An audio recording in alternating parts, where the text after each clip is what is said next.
My mom's new therapist boyfriend moved into our house 2 months after Dad disappeared, started erasing every trace of him, and tried to have me institutionalized when I found evidence he was involved. So, I used Dad's hidden investigation files to destroy his entire life. Hey Reddit, I 27F grew up in a household where silence was currency. My dad, Thomas 58M, was the kind of man who didn't raise his voice but somehow commanded a room. He was thoughtful, meticulous, almost too cautious, the type of dad who double-checked the locks twice every night and took forever to say anything if he wasn't 100% sure of it. My mom, Melanie 56F, was the opposite. Effortlessly charming, always on for the crowd. She could talk her way out of any situation and she knew how to make people like her, especially when she wanted something. People called her magnetic. I always thought she was exhausting. But despite their differences, they worked. Or so I thought. Until my dad disappeared. It was a Wednesday morning. I remember because I had just come back from a weekend trip with friends and the kitchen still smelled like burnt toast. My dad's idea of breakfast. I expected to find him in the garage tinkering with his woodshop tools, like always. Instead, I found my mom on the phone, pacing in the hallway, her voice unusually low and flat. When she saw me, she ended the call abruptly and gave me a brittle smile. Hey honey, your dad left early this morning. Said he had errands. But he hadn't taken his wallet. Or his phone. Or his car. For 2 days, I kept asking where he went. The answers kept changing. Maybe he went hiking. He might have gone to see his cousin in Oregon. I don't know, sweetie. Maybe he needed a break. None of it felt real. My dad didn't take unannounced trips. He didn't vanish. And yet, no missing person report was filed. When I asked my mom why, she rolled her eyes. You're overreacting. He's a grown man, not a child. Give it time. I tried calling his friends. No one had heard from him.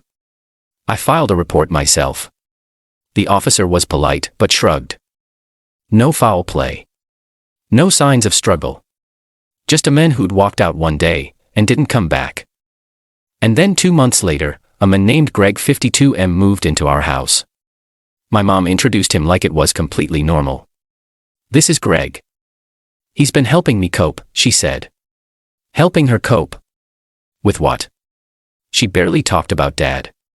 She hadn't cried once. She said she was processing in her own way. But all I saw was her repainting the house, removing his photos, and replacing everything he touched, right down to his coffee mug. Greg was a therapist, she said. Specialized in trauma.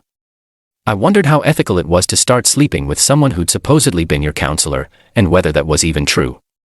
He was smooth. Too smooth. Every word he said was polished and rehearsed. He'd touch my shoulder when he passed me. Comment on how tense I seemed. Offer to talk anytime. I hated him immediately. He wasn't just my mom's boyfriend. He became the house.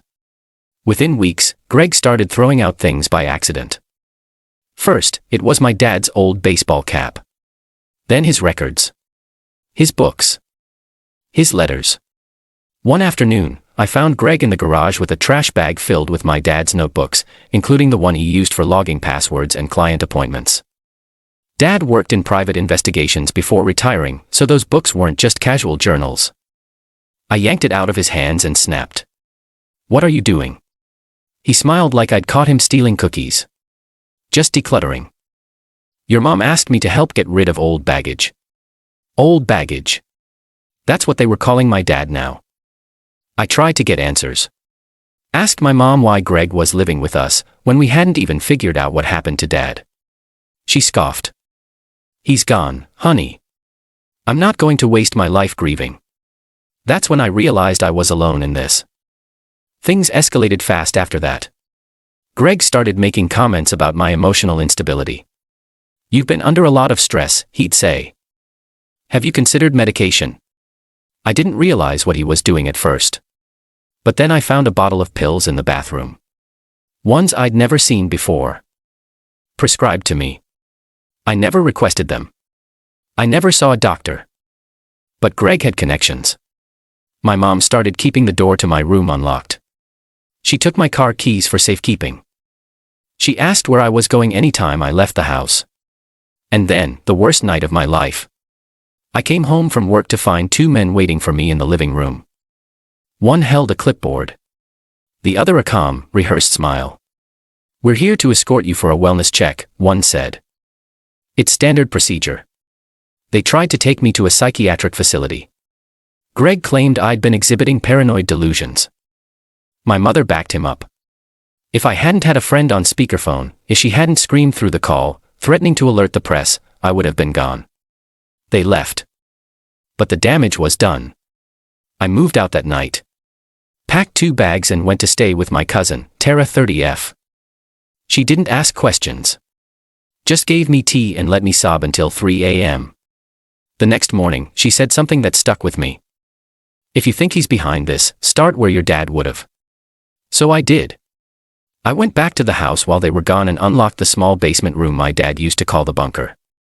It was his workspace, where he kept old files, camera gear, maps. Everything had been cleared out. Except one vent. It was partially unscrewed, which I only noticed because the cover looked slightly bent. I grabbed a screwdriver and pried it open. Inside was a small black pouch. It held a USB drive. And a leather notebook.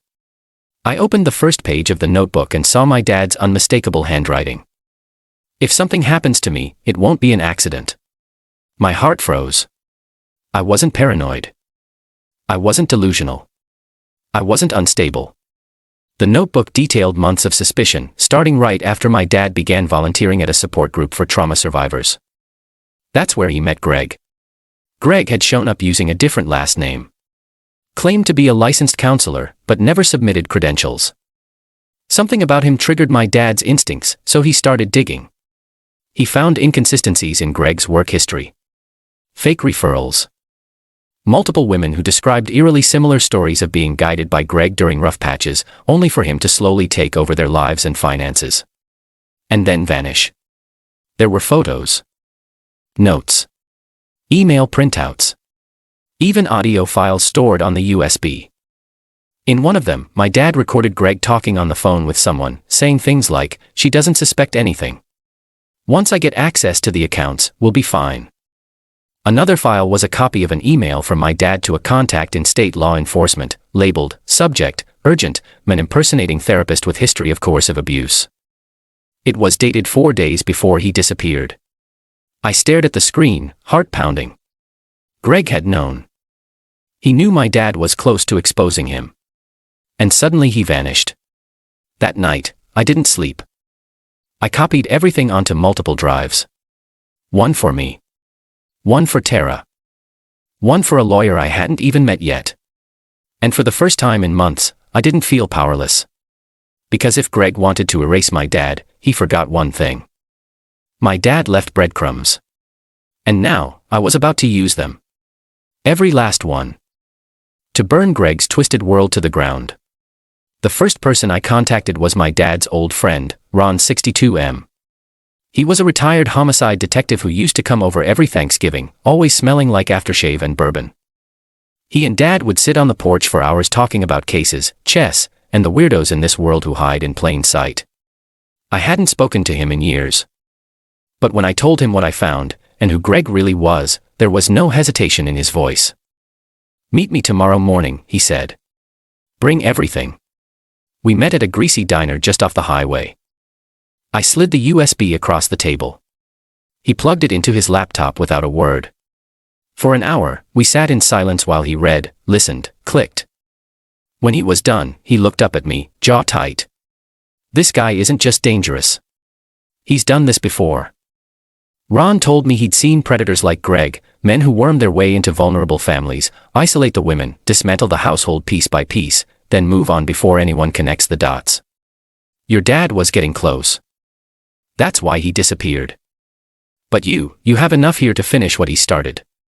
With Ron's help, we compiled a formal report, matching Greg's fake identities to police records in 3 states. We tied him to 2 previous deaths of middle-aged men whose wives claimed they'd left suddenly, under suspicious circumstances. Each time, the women had fallen for a charming therapist who had no verifiable license. Each time, the men disappeared. Each time, the woman said he just walked out. Ron quietly handed the file to a federal task force contact in missing persons. Meanwhile, I reached out to a civil litigation lawyer named Samantha 44F who had worked with my dad before. Together, we prepared an emergency injunction to freeze any financial assets my mom had recently signed over to Greg. It turns out, and this nearly made me vomit, my mother had put Greg on the deed to our family home. And worse. She gave him power of attorney the same week Dad disappeared. The man had embedded himself like a parasite. But we were ready. And we moved fast. 2 days later, the police raided our home. Greg was arrested for fraud, identity theft, and obstruction of justice. That alone would have taken him down. But then came the bombshell. Hidden beneath a loose floorboard in Greg's rental storage unit, which Ron tipped off authorities to investigate, they found a burner phone, unlicensed medication, and a thumb drive with photos of multiple IDs. Some were men.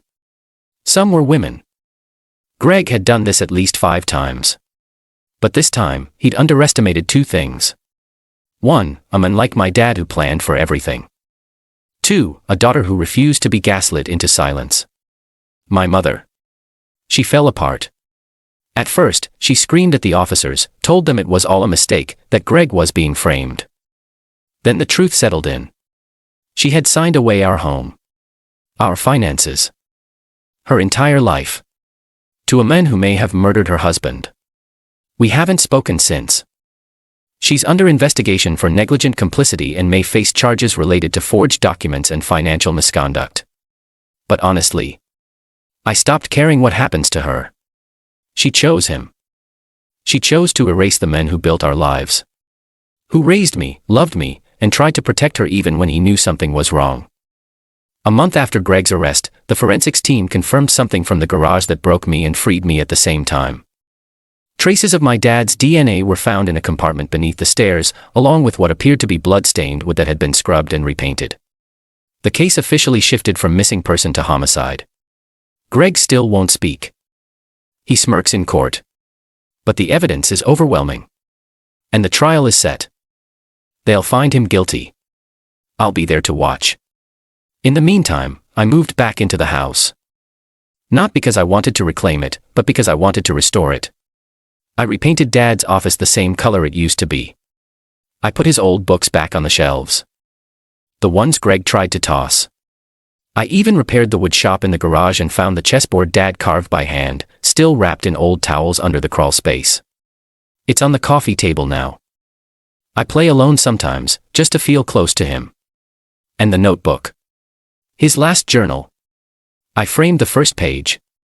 It hangs above his desk, perfectly centered, behind glass. If something happens to me, it won't be an accident. He knew. And now, everyone else does too. Sometimes people ask me if I want revenge. If I want to see Greg suffer the way he made us suffer.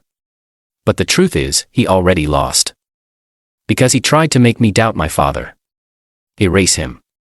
And now, every single file, every photo, every voice memo my dad left behind, is in the hands of investigators, news outlets, and families Greg thought would never know the truth. He wanted control. But we took it back. This isn't a story about revenge. It's a story about truth surviving silence. And about how one quiet man, my dad, prepared his daughter to finish what he couldn't. Greg destroyed lives with lies. But Dad left a trail of truth. And that's what saved mine.